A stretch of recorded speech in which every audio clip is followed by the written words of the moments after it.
Blizzards are expected across Syria as tangible drop in temperatures is observed.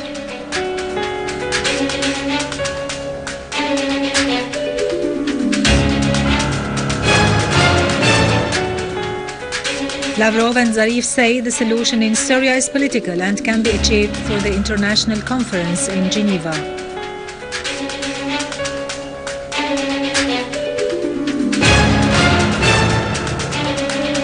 The Syrian Arab Army realizes more achievements in An-Nabak and eliminates terrorists in Aleppo.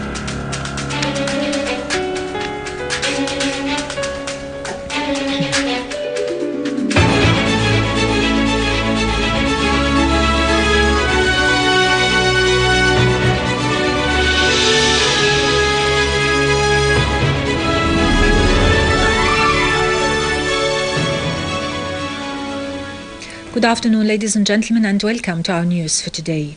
Syria is currently exposed to a strong blizzard as snow is expected in various parts of the country amidst a clear drop in temperatures. The Syrian Meteorology Department has said that Syria is currently under the influence of low temperatures expected to cover large areas of the country. The water level is therefore expected to rise in most of the provinces. The blizzard has started with snowfalls in the northern areas, particularly in Aleppo, Idlib, Homs and Hama, and is expected to reach the inner and coastal parts of the country in the coming few hours. Snowfalls will be monitored in areas more than 1,000 meters above sea level.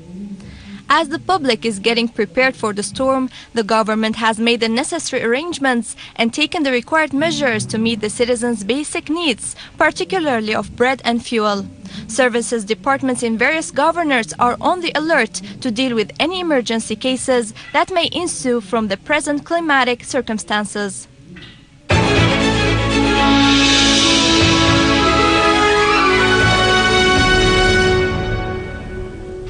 Russian Foreign Minister Sergei Lavrov has said a military solution to the crisis in Syria will be to no avail, reiterating the call for halting the violence and respecting Syrian territorial integrity. During a press conference with his Iranian counterpart Mohammad Jawad Zarif in Tehran, Lavrov said the solution in Syria will be reached through an international conference in Geneva, adding that Iran's presence is very important at the conference. Lavrov added that Geneva too should be supported by all countries, and if it was not held, it would be due to the failure of some states to abide by the rules of the world community. On his part, Iranian Foreign Minister Mohammad Jawad Zarif said the agreement between Iran and Russia has stood in the face of foreign intervention. Zarif stressed that there is no military solution to the crisis in Syria, pointing out that a political diplomatic solution must be sought to be made by the Syrian people, who should be helped by all sides to get it achieved. Zarif added that Iran's relationship with Russia has been based on cooperation to safeguard world peace. Russia has expressed strong rejection of any initiatives on Syria that do not coordinate with it at the Security Council. The Russian stand has been declared by the Russian Deputy Foreign Minister Gennady Gatilov, who voiced conviction that the humanitarian issue in Syria cannot be solved except through a political solution and the convention of the Geneva II International Conference. Gatilov added that Moscow intended to offer humanitarian assistance to all the people of Syria.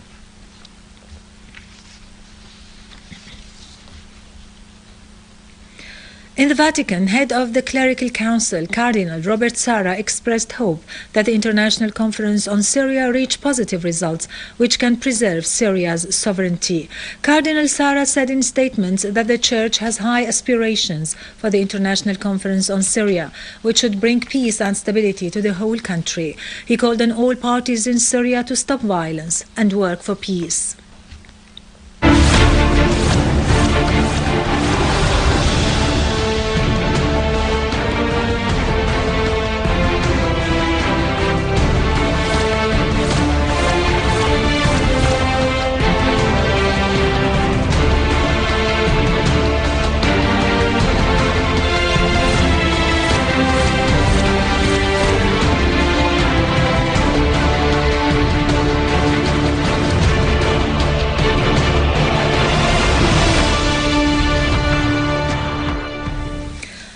Damascus units of the Syrian Arab Army eliminated an armed terrorist group east of Bustan al-Basha in Barze neighborhood, killing dozens of gunmen, including their leader.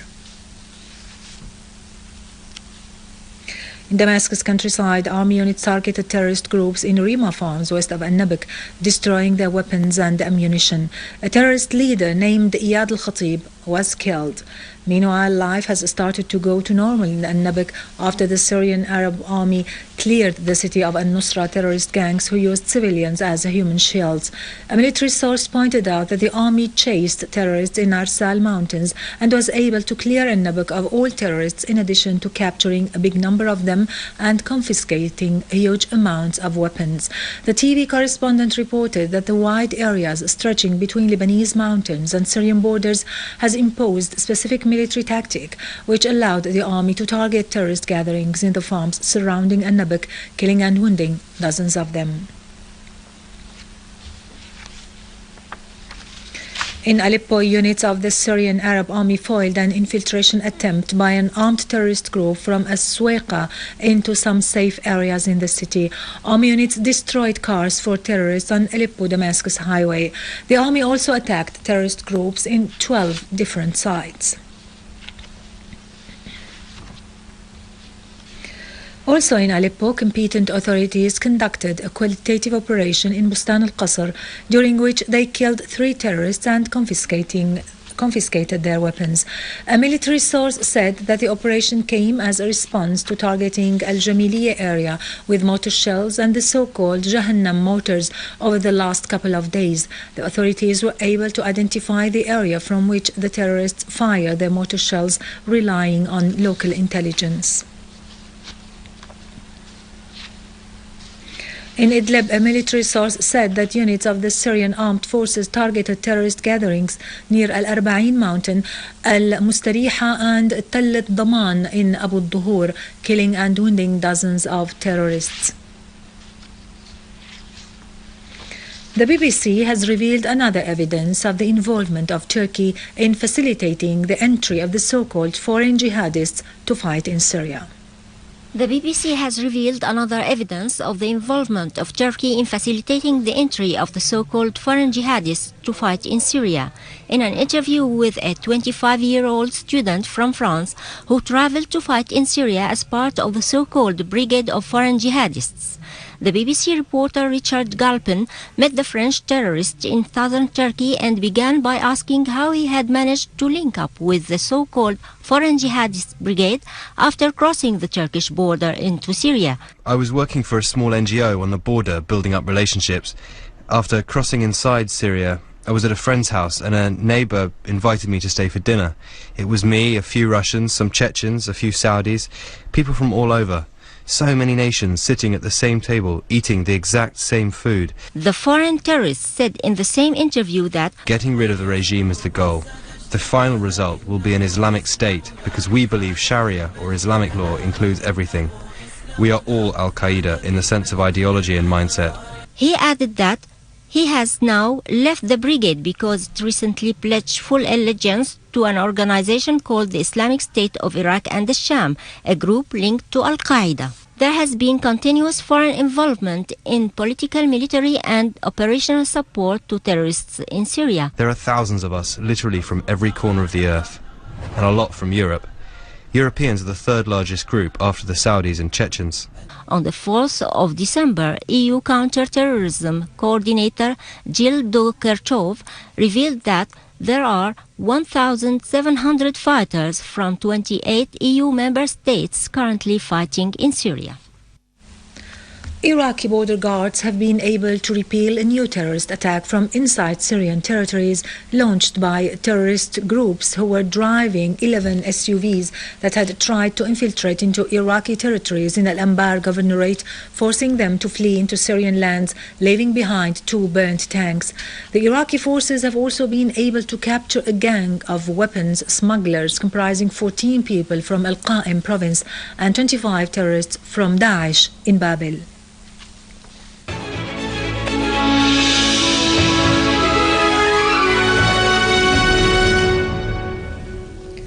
Welcome back. Syrian director Najdat Anzour announced that his new film, The King of Sand, will be presented in Damascus movie theaters starting Thursday. Anzour, in his new film, talks about the foundation of Saudi Arabia, focusing especially on the role of its founder, King Abdulaziz Al Saud, in the light of what's happening in the Arab world, especially in Syria, exposing the roots of Wahhabi terrorism supported by the current rulers of Saudi Kingdom.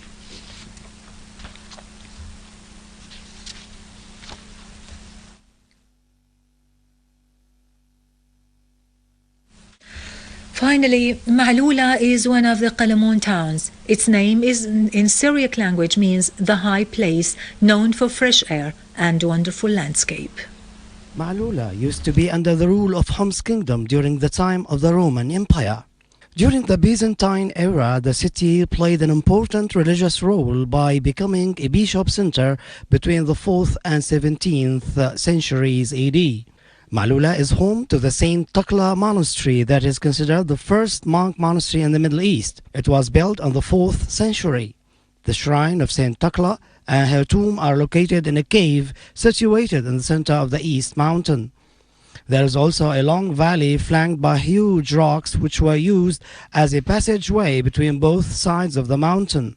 It has a spring stream that flows according to a seasonal cycle. It became a place where people come for blessings and offerings. It is worth mentioning that Ma'loula has become a home to many Christian ruins and temples, including a historic Byzantine church and other ancient tombs. With this, we end our news for today. Thank you for watching. For more details about Syria and the region and to view this bulletin again, you can always visit our website in English, syriaonline.sy. Now to latest business and market news with Vani Gunjan, but after a short break.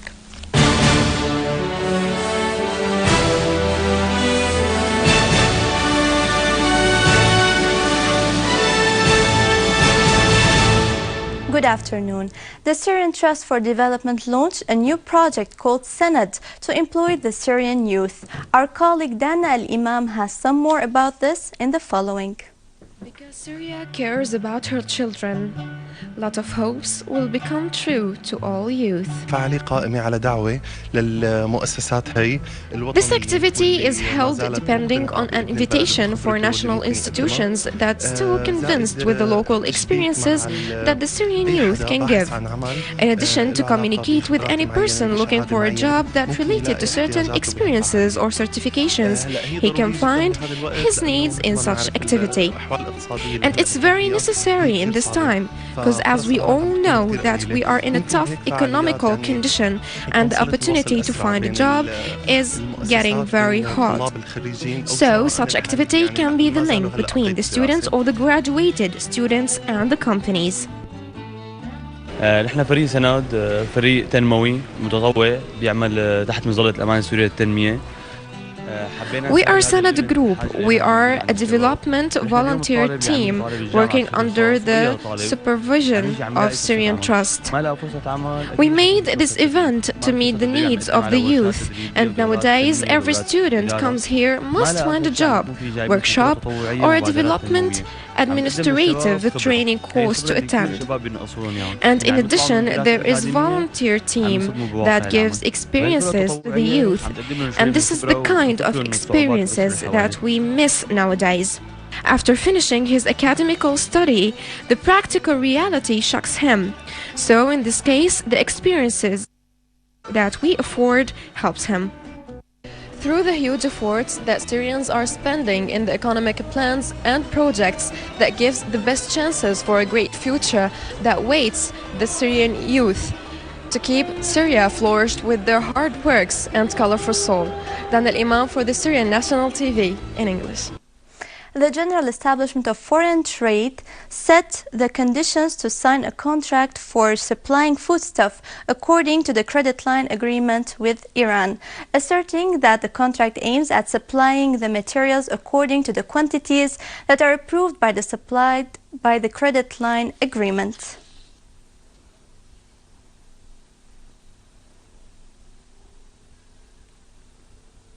The director of the cables company asserted that the prices of the company's products declined by 3 times in parallel with the reduction of the dollar exchange rate against the Syrian pound. The director also pointed to the obstacles that face the company's work as a result of the economic sanctions imposed on Syria, noting that the company has produced about 4,221 tons of various kinds of electrical wires and cables. The manager of the consumption establishments branch in Damascus countryside affirmed that 13 new centers have been opened in the safe areas, as the total sales value has exceeded 2 billion Syrian pounds since the beginning of the year until November. He also asserted that the branch started distributing about 5,000 gas cylinders per day to the citizens in Damascus countryside.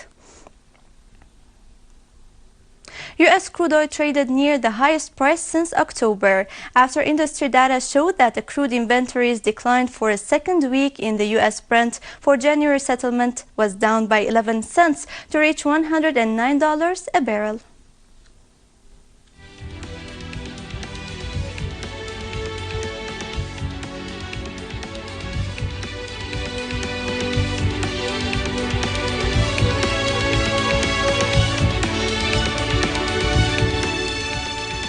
European stocks were little changed after yesterday's decline, as investors weighed the outlook for monetary stimulus after U.S. lawmakers agreed on a budget deal. Japanese stocks, on the other hand, fell, with the Topix index snapping a 3-day advance.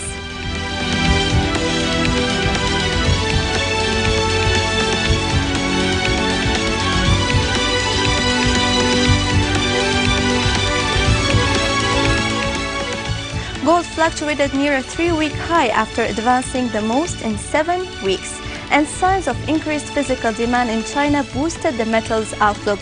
Gold for February delivery was at $1,260 an ounce.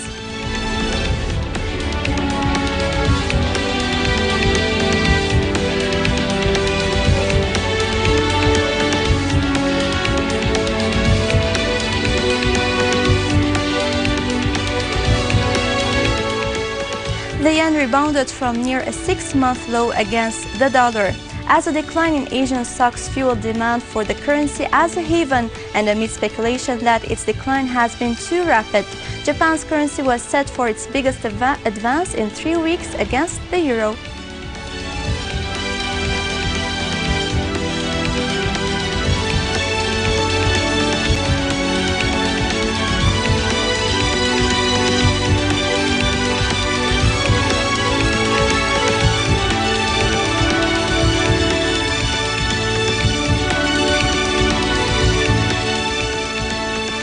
With this, we conclude our news. Thank you for watching, and goodbye.